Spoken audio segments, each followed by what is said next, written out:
I was thinking we should start. If someone's brand new, I always try to think about it that way. It's like if someone's brand new to the industry, they don't know what's going on. Explain to the people what a proposal is versus like the actual fund. Because I think Yes. I think that might be part of the confusion for some of you out there. You might think like Yes. rules changed. They announced the rules changed. We are very early in that process. So let's start with that before we get into the details here. Yeah. So CMS historically always kind of goes around the same time of schedule, where around this time of the year, and we've been saying it over the past couple of weeks on the show that, we're going to getting close to the time of the year where, traditionally CMS would put out their next year proposal for next year's final rule. And like clockwork, here we are, right? It's usually end of November, somewhere in there. So essentially a proposal is just that. It's a document that they put together, that they put out about rules changes they're thinking about implementing for the new plan year. And they typically will ask for feedback on that. They don't ever listen or read them, so don't bother giving feedback. That was my thought too. I didn't want to say that because it sounds sad. Because some of you were like, "What? Where do I go to tell my thoughts?" Like, yeah, well, you could share comments, but I don't know. I don't know if Mehmet here has time. There have been like you look at the previous final rules that we've covered, right? Where there was essentially the goal of the final rule was to take a magnifying glass and then fry us out like we're ants. That's kind of what they were trying to do. And so, all these organizations, like NABIP and everything like that, they're like, make sure to leave your comments. And if we all leave enough comments, something will happen. I saw that everywhere. And did it do anything? No. It had to be fought in court to be stopped. We just didn't comment enough. If we had didn't comment enough. If we had 2 times the amount of comments, it would have stopped. So I 100% believe they put that out there to make it feel like your voices are heard, but they're not. They're heard through lawsuits, legal action, office changes, elections, and of course, I guess occasionally advocacy groups. So anyway, I don't mean to seem pessimistic about the comments. Leave your comments. But I do not believe they do a single thing. And anyone that's telling you otherwise is just trying to keep you from panicking and running around thinking the sky is falling. It'd be like, this is really bad for us. Well, if you leave enough comments, if you start your day every day, whatever your routine is, you fit in adding another comment, it will be okay. So 100%, I agree. So that's the proposal side of things. Then oftentimes it's around somewhere between March and May. It does kind of fluctuate a little bit depending on the year. The actual final rule comes out. And the final rule historically has been, especially in the last 5 years, insanity. Because it's impossible to understand. It's 1,000 or plus pages. Now, this previous one we just got earlier this year in 2025 was, I don't remember the exact number, but it was under 500 pages. It was really didn't mention much of anything in terms of agents, which was surprising. So we were kind of curious what things would look like going into the next year when we've had essentially almost a full year with this new leadership at the helm. So again, proposal is like, these are the changes we're thinking about making.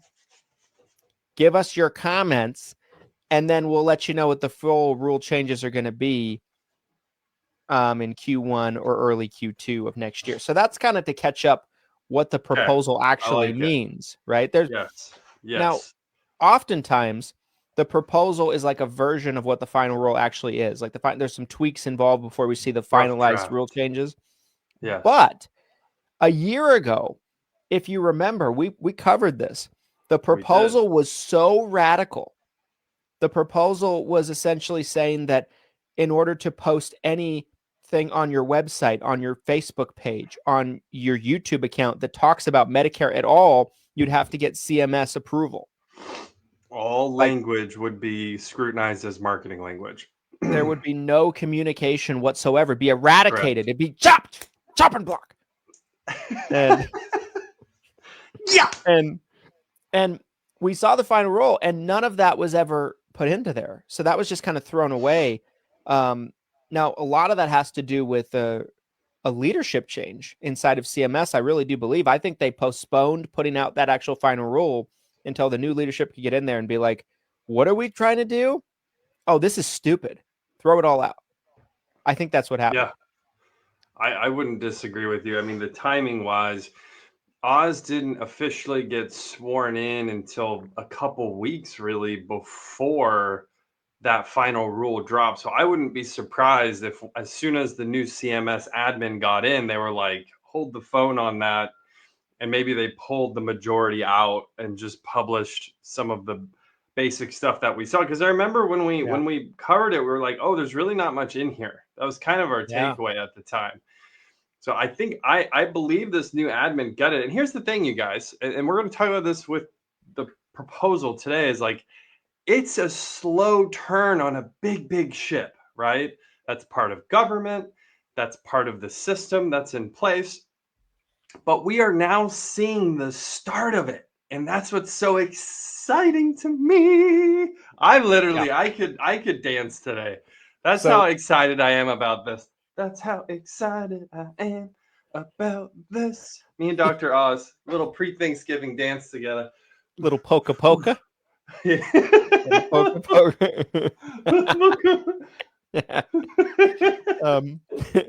I couldn't agree more with you. I'm ecstatic, so excited about this. Good. I'm glad. I'm gonna go somewhere I don't think I should before we get into this, but I'd like to gloat. Okay. I said a year ago when we were in election cycles, if you voted a certain way, it'd be the end of your career, and if you voted another way, regulation would be loosened. Well, here we go. A year later, I'm sounding pretty damn smart. The crystal ball that Christian Brindle has possession of, it has some type of magic powers. He is able, we've called him Nostradamus on this show, Medicare Nostradamus, Medicare Jesus. He has many names, but Christian does have some ability to see into the future here. And 100%, I couldn't agree more with what he just said. There was a lot of speculation. And here we are. It's kind of like, feels like the reveal to me. It feels like the reveal. Yeah. Ironically, I had talked to Christian within the last week about, I'm like, should we do a follow-up on Dr. Oz?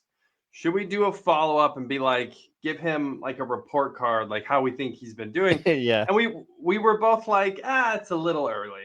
Like, it's a little early. But now I'm like, okay, I see you. I see you, Mehmet. Okay. And I think there was a lot of agent speculation on how good he was going to be. You know, like, oh, he made some comments to Congress when he was being sworn in. There's too many agents. What? Whoa! Look at that. There was a lot of that. There was a lot of pessimistic. Even yesterday. Look at yesterday's conversation, right? Yeah. Dr. Oz is trying to send everybody to 1-800-Medicare. He's trying to cut out agents. They took our jobs. Like, literally every day. They took our jobs. Montel Williams. 100%. 100%. So jobs. Yeah. Okay, so setting the stage a little bit for this, let's jump into this actual rule change. So it's 465 pages, this rule proposal. Okay. So obviously I didn't want to go through all that on the show. I skimmed through certain parts of it, but I didn't have time, admittedly, to read the whole thing. In the past, I've really spent hours digging through these and wasting my life. This time I put it into AI and had it summarize it for me. So that's what we're going to jump into. And again, guys, this is a proposal. Like, put an asterisk by this entire document, right? All of this is subject to change. None of this has been finalized, and we won't Yes. know for probably 4 or 5 months. So, that being said, let's get into the summary. Let's talk about some of these main points, and let's see what the proposal for 2027 final rule looks like. Because I think you'll be excited. If this is your first time hearing about it, seeing it, I think you're going to enjoy it. I'm seeing your Chatty G screen here, but I'm not seeing the summary. All right. So this is how. So I uploaded the document, and I told it I need you to summarize this in bullet points on what proposal changes are. Make sure to focus on changes that affect Medicare agents. Okay. So going through this, right? So proposed changes that affect Medicare insurance agents, brokers, calendar year 2027 rule. Not rule, proposal, Chatty G. Scolding it. He's scolding you. So now, before I get into this, I'm going to say it left out the scope of appointment aspect of this. So I'm going to get to that. But let's start here. Changes in TPMO, which for those of you that don't know, third-party marketing organization disclaimer rules. This is great. I got emotional. I got emotional reading this one specifically.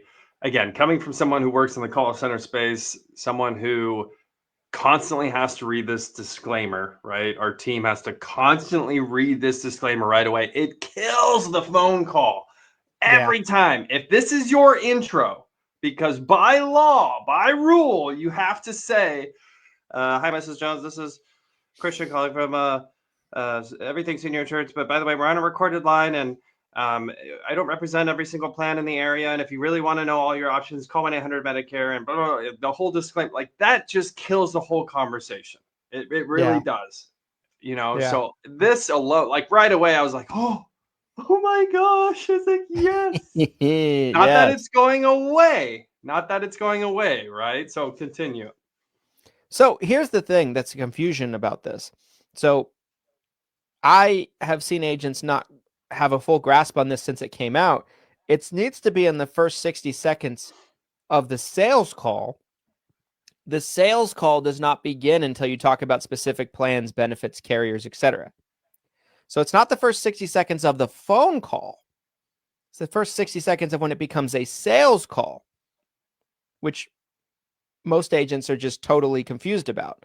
So, like, we don't read it in the first 60 seconds of all our calls because we don't have to. Right. But a lot of agents do. True. And no matter how many times we explain that you don't have to, and though it's the sales call, they're going to do it anyway. So this is a great, there's a lot of entities out there that will require it, even though, like, again, that's just an interpretation. We talked about this a lot on the show, is like CMS interpretation versus carrier interpretation versus how maybe your IMO interprets the rules. So that interpretation can be a huge variance. So the simplification here, though, where it's just prior to discussion of any benefits, I love this, right? If it's a brand new relationship and you're talking to a prospect and you can really connect with them for 15 or 20 minutes, whatever the situation is, maybe you don't even get into it until the second phone call, right? And then being able to say, hey, Mrs. Jones, we're going to get into the specific plan benefits now. I do need to read a disclaimer. That is so much easier to me. Yeah. I mean, now here's the thing. It says disclaimer must no longer be read in the first 60 seconds, must be read prior to the discussion of any benefits. I don't quite understand what the change is there. It might just be more clarifying because, again, it's always been the sales call. Now, again, like Glenn accurately pointed out, the actual interpretation of the old rule might have varied from one organization to another. But anyway, this clarifies it. This makes it very front and center. Yes. That's great. Ship removal from disclaimer. I love to see this. I thought of you this. I was like, an angel got its wings in Utah tonight. Ship there goes ship. It's a sinking ship. More like it. We should make an AI image. Randy, if you're watching, can I get an AI image of a ship sinking in the water and call it Medicare ship and have a bunch of agents on like the shore cheering? cheering, agents cheering on the shore, and capital S dot, capital H dot, capital I dot ship. Medicare ship, yeah. We need that. That's if you're going up in watching, the group Randy, today. please, I'd love to have that image. Okay, so ship removed from the disclaimer. Agents will now direct beneficiaries only to Medicare.gov or 1-800-Medicare. Good luck with that one. Not ships. So we talked about this yesterday on the show. A client calling 1-800-Medicare or trying to navigate the Medicare.gov site, while it has gotten better, it's an uphill battle for them. SHIP workers were essentially masquerading as agents that were unlicensed volunteers. Terrifying. So they're Truly like a terrifying. poor man's agent, essentially. Untrained, unlicensed, uncertified. We found routinely gave just horrifying, life-destructing advice for a lot of seniors. It's a good thing. The government's like, sending them here. That's our government for you. But I've also read some other things that were outside of the proposal that kind of insinuated that they're defunding SHIP in a huge way. So SHIP is on the way out, in my opinion. It's a failed program. Yes. That's great. Wonderful. TPMO disclaimer text updated. Okay. So it must still appear on websites, emails, email signatures, all marketing materials, TV ads.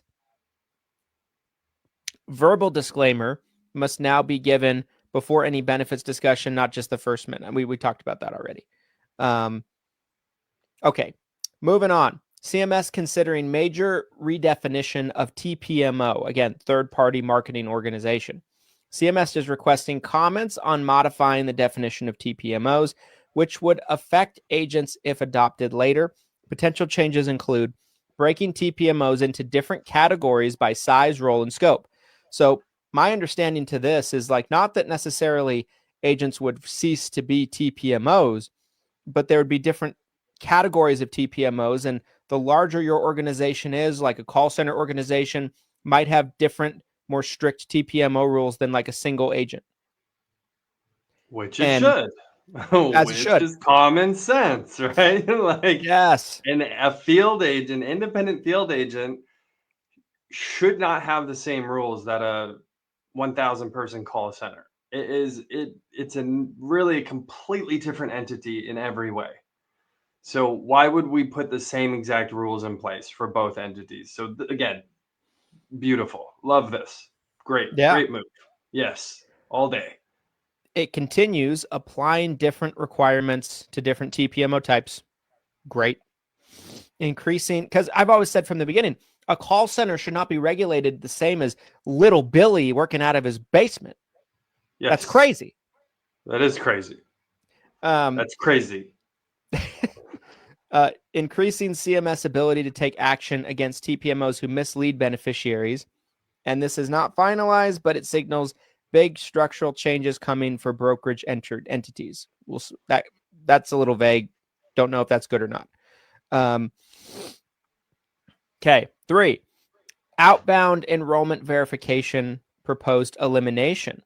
So CMS proposes eliminating OEV calls entirely for MA and PDP enrollments. Removes a compliance step that often leads to confusion and disenrollments. So essentially what this is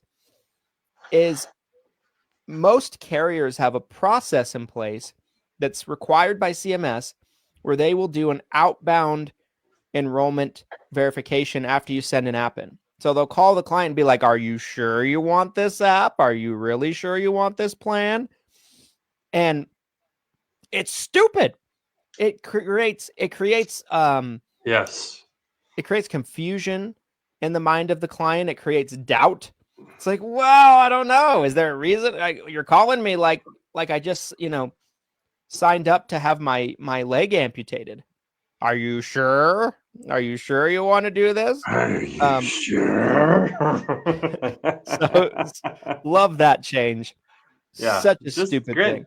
More dysregulation. We're undoing this gigantic chaotic structure of regulation that's been created over the past 4 or 5 years now. Like you can just feel it slowly unraveling as we're going through here. Some of these aren't big, some of these are bigger, but it's this slow unraveling. It just feels like we're opening Christmas presents early before Thanksgiving. Continue, please. I'm loving this. Educational events, which This one's great. Yeah. we're a big proponent of. Oh my God. Yes.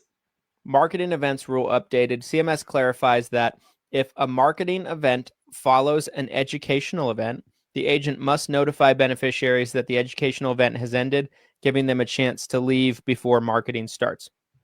Again, there used to who be a cares? 12-hour window, right? Wasn't that the Yes. rule before? You had Yes. to wait 12 hours. Think about how stupid that rule is that they are throwing out with this proposal, right?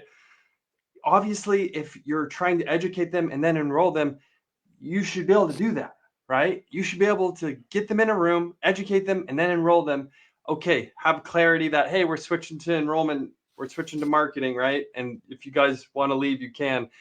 But to have them wait 12 hours, that was the dumbest thing ever. Yeah. Yeah, 100%. There's going to be some more scope stuff later. Again, like I mentioned at the beginning, Chatty G didn't mention the most important part of this, which I'm like, WTF, Chatty G. Which you'll see my response, my heated response to discipline Chatty G. My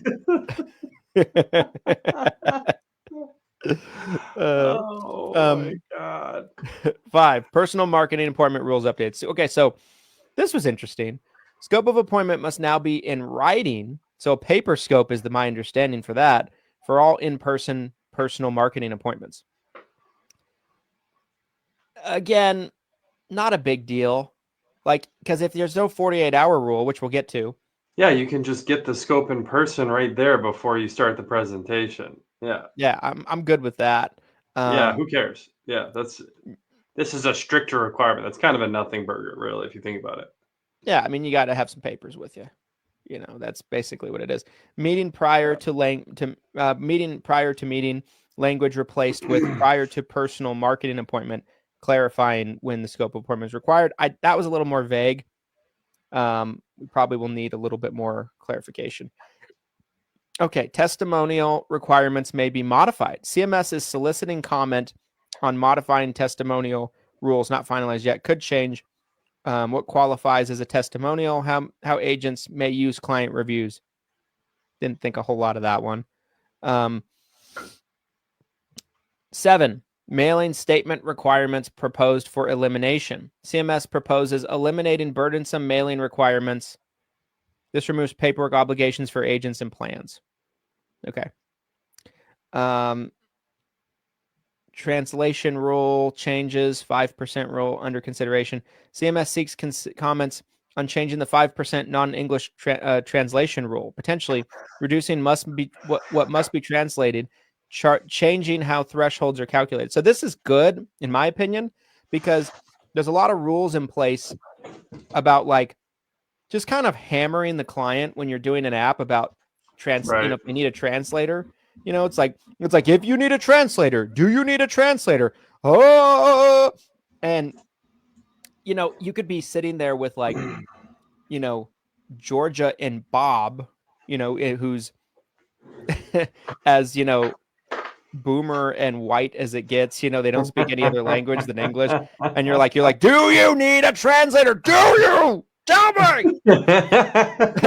And so I like that. It's like asking those same people like their sexual orientation, like be like, are you trans? Yes, that's actually a great point. Are you trans? And the senior's like, what? Like, are you trans?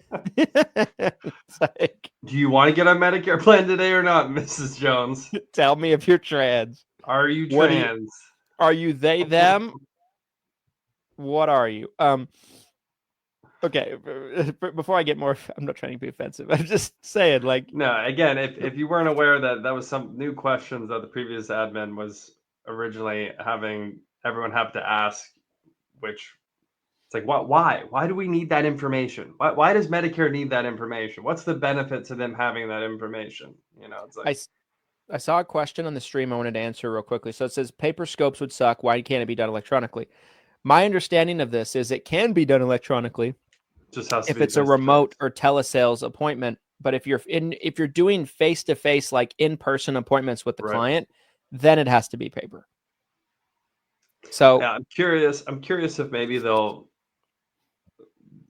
be a clarification added when this goes to vote. Maybe they'll have something where they just want this scope covered. Because again, makes way more sense. As a senior, right? If I scope you now, Christian, and then I'm meeting with you Friday to go over your options, are you going to remember anything in the scope?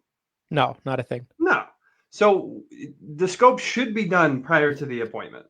Yes. If we're doing a scope, if we have to do a scope, it should be right before the appointment, right before you get into it. Scoping them 48 hours before, it doesn't help anybody. Whole thing is absurd. Just absurd. Anyways, keep going. Okay, so CMS wants feedback on agent training and testing requirements.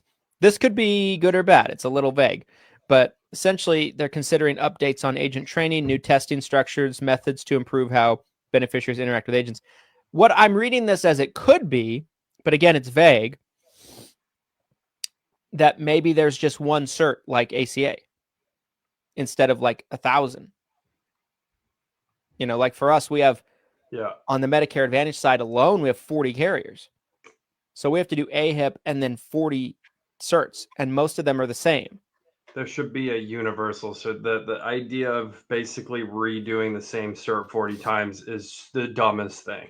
It's literally the dumbest. There should be some type of universal certification program. Yeah, so I'm assuming that's what this could mean, but again, we'll have to see. Okay, CMS proposes stronger oversight tools against bad actors, penalize agents giving misleading info, make MAPD plans accountable for TPMOs they contract with, use data-driven monitoring of agent activities, and agents operating cleanly should benefit from this. Bad actors may face harsher enforcement. Yeah, I mean, again, right? Like that part of it, it depends on what the specifics are, because you could do everything right. And maybe you're doing like an in-person appointment with Mrs. Jones, and Mrs. Jones doesn't remember 6 months from now what you went over, and she turns you in for something stupid that she's like, they didn't tell me this. And you most definitely did. Like, does that make you a bad actor because you got an allegation? It's kind of like he said, she said type of situation. So I don't love the verbiage there necessarily because, Yeah, I don't know what the best way, like it's one of those things where like we all agree that bad actors need to be policed better. Like none of us would disagree on that because there are a lot of bad actors. We just had an agent Christian and I were talking to recently who was talking about a bad actor that has had nothing come back on them despite being reported. So I don't know. I don't know what the best way to change that. I'm open to what this new admin thinks though. I'm open to seeing what that looks like. and the big one, the one that's going to be the headlines of everything like that. I mentioned to Chatty G, I said, you left out the 48-hour requirement going I away. thought you were gonna be like unhinged. I thought you were gonna be like cursing at Chatty G, like hang on. How dare you? Hey there, Christian. Hey, I asked you a question in another chat about the 48-hour scope of appointment rule. I'm extremely disappointed that you left it out in our first interaction. Shame on you. Go in timeout. I'm really sorry about that mix-up. It definitely wasn't my intention to miss that detail on you. I know that rule's a big deal, and I appreciate you calling it out. Let's get it right this time, and I promise I'll do better. You didn't mention the timeout. Are you going? Yeah. Haha, well, if you really want me to imagine a little timeout corner, I can play along. But seriously, I'm here to help you out, and I appreciate the patience. Let's just dive back into the details you need, and I'll make sure we cover everything, including that 48-hour. Role playing with your AI partner. You saw it, right? Okay, so this is a big one, right? 48-hour scope of Yes. appointment wait eliminated. This has happened before. Some of you are not old enough in your careers to remember, but when I came in 2014, the 48-hour rule was in effect. It went away under the first Trump administration. Biden administration comes back in, they put it right back. And I predicted that it would probably go away again under the second Trump administration because, again, this is what we see, right? Deregulation. This is a dumb over-regulation, government overreach type of rule. I've said it before, it helps nobody. So it's proposed that it would be eliminated. So the scope would still be in place, just no 48-hour advance that it needs to be completed. So I liked this part of it. Rationale from CMS. And it's like, oh, it took you. I mean, again, it's new leadership, so you can't hold their feet to the fire too much on this. But it's like 48-hour delay is seen as a barrier to getting timely information. You think? Yep. And makes it harder for beneficiaries, especially those with travel issues and plans/agents to coordinate appointments. CMS now believes existing protections plus caregivers authorization reps provide enough safeguard without a hard 48-hour rule. Couldn't agree more.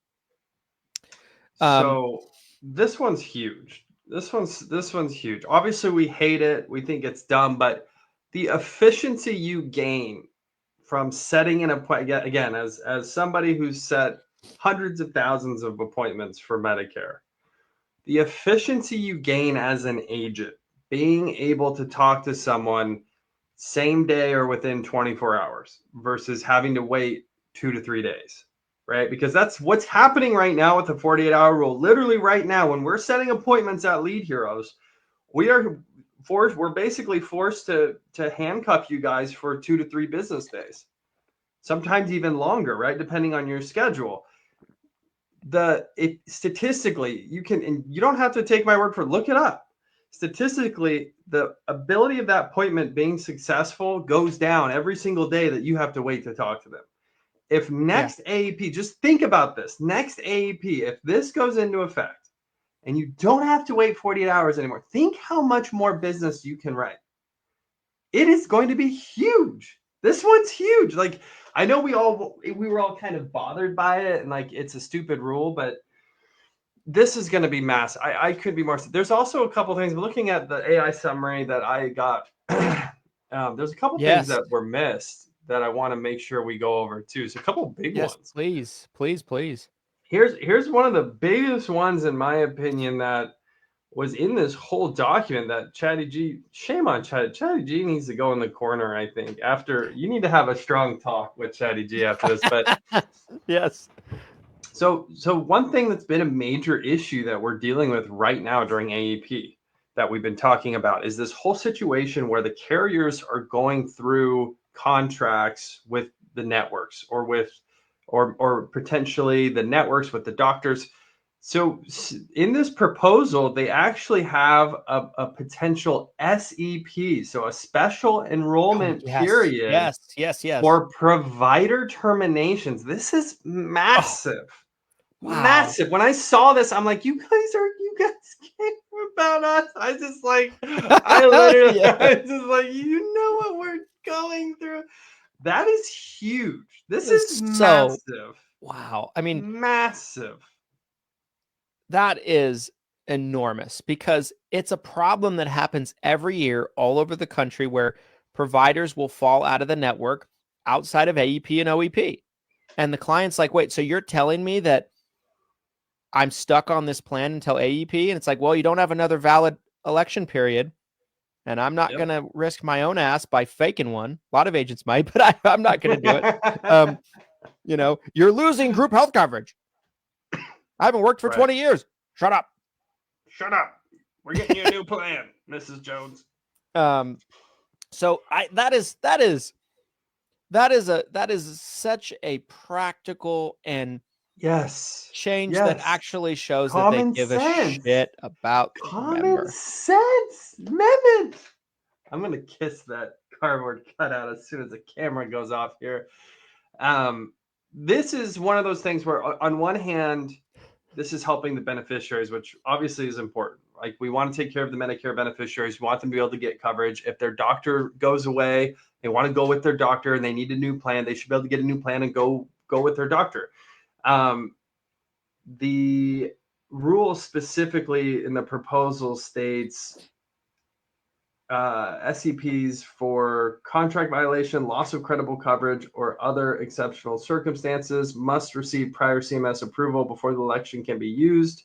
The requirement formalizes existing guidelines and practices. So it sounds like CMS, I'm trying to kind of read the forest through the trees on this one, but will CMS announce these SCPs then, you think? Like, if a big network falls out, they'll be like, hey, SCPs for anyone that was affected by this network change?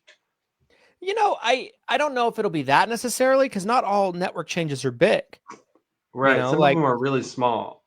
I imagine it will be similar to like FEMA or something like that, to where like a lot of times if there's a FEMA election period that's valid in a certain area, carriers will communicate that out to agents in that area.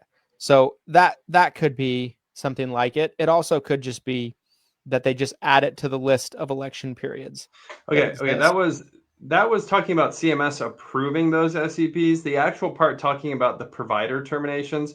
The SCP for significant change in provider network is proposed to be renamed the SCP for provider terminations. Eligibility for this SCP would be expanded by removing the requirement that the network change be determined significant by CMS or the MA organization. An enrollee is considered affected and eligible if they are assigned to, currently receiving care from, or have received care within the past 3 months from a provider or a facility that's been being terminated. So that's pretty clear language. Anytime in the last 90 days or current, anywhere from current to the past 90 days, if the provider or the network has been terminated, basically they're getting an auto SCP. Which, from a marketing standpoint, you guys, imagine if you know that. Think about this. Think about like the off season. You're trying to figure out like a good marketing strategy. Imagine if you knew a certain group of counties were heavily affected by a termination, and you knew that there was a bunch of SCPs where you could market like, hey, were you affected by, this market going away, contact us and blah, blah. However that marketing needs to be, formulated. I just think this is good for everybody. I think I see ways where this can really help agents. I see ways where this really helps beneficiaries. And like you said, it's practical. It's practical, which I love. I love. I'm going to keep looking here, see if there's anything else I feel like we missed. Yeah, that's a big one. That is a big one.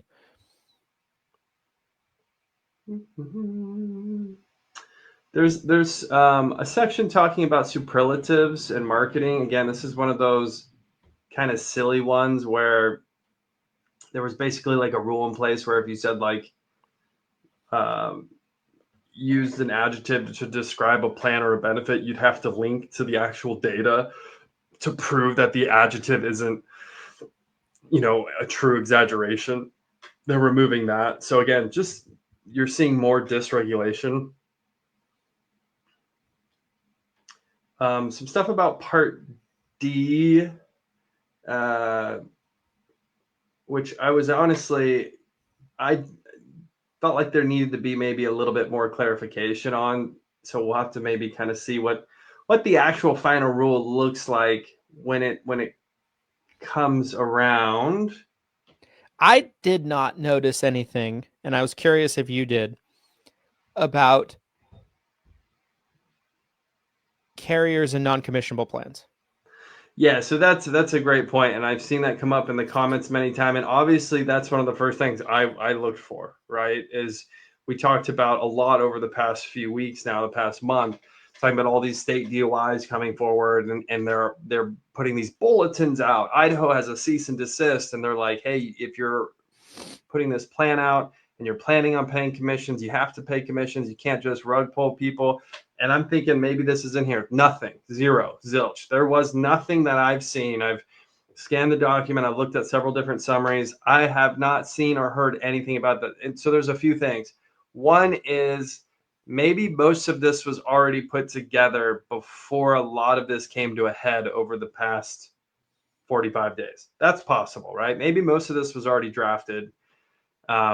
I would be shocked if we got to the actual final rule dropping and we still didn't see anything from CMS. What are your thoughts, though, on not seeing anything regarding non-commissionable plans in this document? It leads me to believe that they don't think it's a pressing issue. Granted, a lot can happen from now until final rule, so we might see it in a mentioned and addressed in the final rule. But that was kind of what my take is. If it's not in the proposal at all, kind of tells me they're not thinking about it. It's not on their radar. Really? That's hard to believe. That's hard to believe because we're essentially looking at a form of steering that's happening, right? I mean, that's really what this is. And that's something that CMS has been so strongly against and still is. If you were to get CMS on the phone, they would be like, you can't steering Medicare beneficiaries to plans. That's illegal. You can't do that. Like, again, though, prior CMSs, yes. This is not that's the same So CMS. we're down with steering now. Steering is A-okay. Like maybe, I mean, here's the thing that CMS is in charge, but the carriers are really in charge. Let's be honest. We just talked about the size of these organizations. If you're trying to like put the cat back in the bag in a lot of ways on this. How do you go to these carriers? Which there was something too that we didn't cover about, and again, this was something I wasn't. Can I was I? like, maybe, yeah. Go ahead. I'm gonna try to find this. I have a thought on this. Yeah. Oz has a lot of relationships with a lot of these carrier executives. Yes, he does. I've heard that firsthand. So could it be that what we've been saying for a year is true, and the carriers are telling Oz we need another year for things to correct behind the scenes, and Oz is like Oz is a business guy, right? Oz understands business. He's a capitalist, so he might be looking at it like squeezing these carriers is not the way. They need time to they need time to let the market correct, phase out old plans that aren't viable, things like that. He might be looking at it from that perspective. There's conversations going on behind the scenes. We know this. So that was part of my thought process too, is that maybe this needs more to. This is a big issue. This is a complex issue.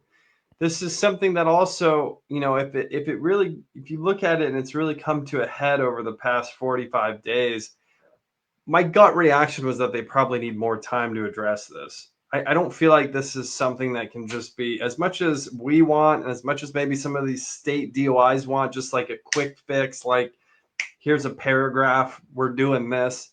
I do think there's probably more going on behind the scenes than we can realize. And maybe it's just, hey, let's address this in another year.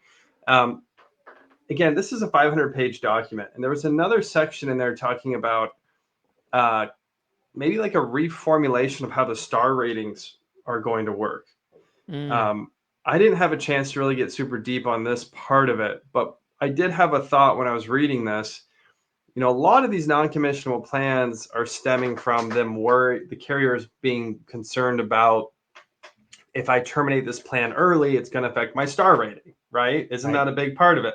Yes. So there's a chance that there's some language in this proposal already where they're trying to attack this from maybe a little bit of a different angle. If they can make it where carriers aren't going to be affected as much by terminating a plan, maybe that will help with some of these non-commissionable plans. So again, I'm a lot of speculation here. This has been out for like 24 hours or less at this point, less than 24 hours. So, but who's to say that when final rule actually comes out in 4 or 5 months, that it doesn't have something in there that's even more specific? I don't know. We'll have to wait and see. But I think looking for a solution and to come about as fast as we all want, it's just probably not realistic, is kind of what I'm thinking. And that's been my stance from the beginning. Yeah. You know, my stance from the beginning is this is going to take 2 to 3 years to correct, and nobody can stop that from happening. And anyone that tries to stop that prematurely causes more issues, right? It just domino effect into more issues. The market has to correct. And, you know, anytime we talk about this, we've talked about this into the ground, but anytime we talk about this, you know, there's those agents that are like, $10 billion in profits last quarter? You telling me no profits for the plans for agents? Yeah. And I'm just like, that's how I hear every agent, by the way. When I'm reading your comments, like that's how I'm reading it. What do you think about a new agent? What should I do? New to the business. Holler. That's how I read all your guys' posts. It's like the voice in my head. Oh my God. But no, I think, you know, there are a lot of agents that, you know, they're conspiratorial. You know, they're like, you know, these carrier executives are gathering up agents, non-producing agents, and then, you know, having rituals and drinking their blood and stuff. And that's kind of what you guys. That's what you would think. You know, that's genuinely what you would think based on the comments.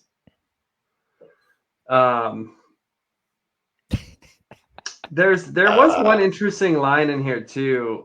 For your broader systems and automation focus, since CMS is looking at reducing regulatory burden and streamlining processes, there may be opportunity to automate or build solutions with virtual assistant support to help plans or brokers stay compliant and efficient. So again, so you know, we're getting towards the top of hour here, and I want to kind of go full circle with this.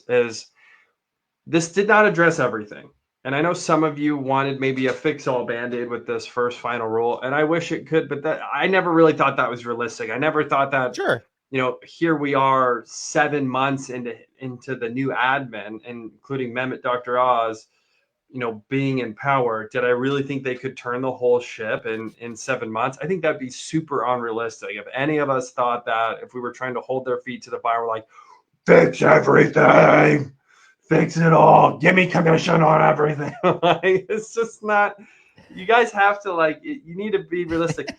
What I'm seeing though, as I'm reading this last night, as I'm going through this point by point, I'm like, this makes sense. This makes sense. This is common sense.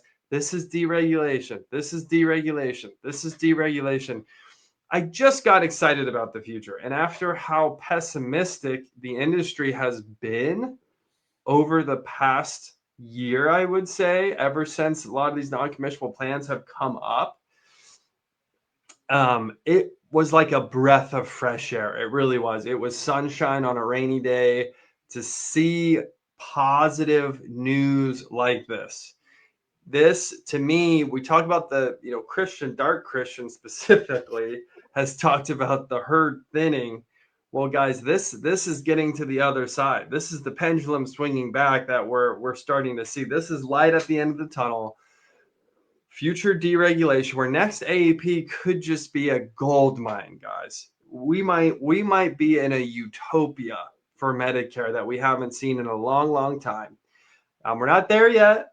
We still have, you know, the actual final rule to come out next year, but I haven't been this bullish in a long time about the industry, about where we're at and what to come. So I'll kind of leave that there. Those are kind of my final thoughts on the 2027 final rule proposal from CMS that came out yesterday. Mr. Brindle, final thoughts on what we're seeing right now. I love it. I love these proposals. I think this is so positive. It's practical. It's reasonable. Words you could never use for the previous administration CMS. Sorry, it just is what it is.